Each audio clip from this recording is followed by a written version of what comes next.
Donc on va faire la correction du problème sur le panneau rectangulaire. Donc dans une exposition, un panneau rectangulaire est utilisé pour afficher un texte.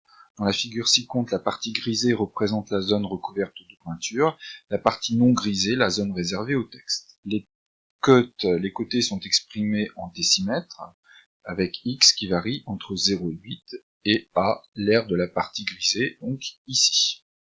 Donc, dans une première partie, on va utiliser un fichier GeoGebra.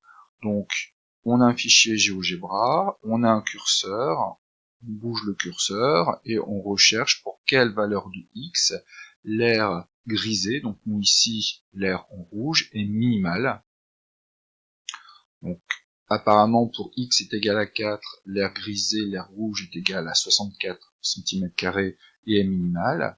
Donc ici, dans la fenêtre graphique numéro 2, on a l'aire de la partie grisée en fonction de x. On a le tracé de la courbe et on va rechercher l'équation de la courbe. Donc j'affiche les curseurs et je vais faire coïncider la courbe verte avec la courbe rouge. Donc, voilà.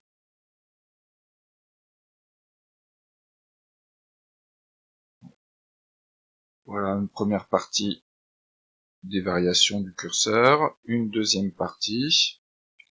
Là, je vais essayer de remonter. Voilà. Donc là, j'ai bien les deux courbes qui sont superposées.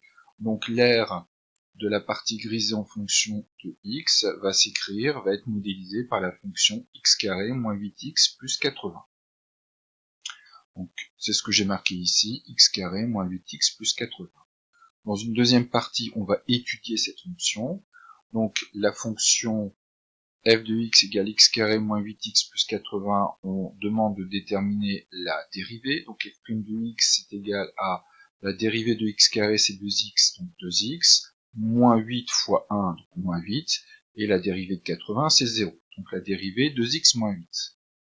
Résoudre f' de x égale à 0, donc 2x moins 8 égale à 0, 2x égale 8, donc changement de signe, x est égal à 8 divisé par 2, ce qui fait 4.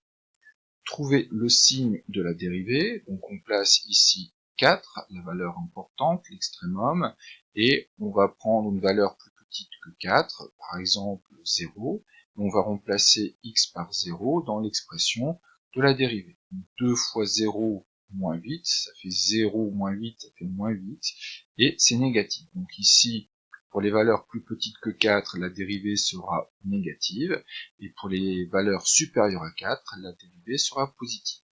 Donc, on enchaîne sur le tableau de variation, la valeur 4, négatif, positif, et quand la dérivée est négative, la fonction est décroissante, quand la dérivée est positive, la fonction est croissante.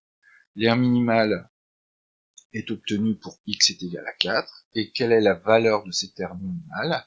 Et je vais remplacer x par 4 dans l'expression de f de x, qui est ici au tout début, x carré moins 8x plus 80. Donc si je remplace x par 4 dedans, ça fait 4 au carré, moins 8 fois 4 plus 80, ce qui nous fait 64. Voilà pour la correction de ce problème.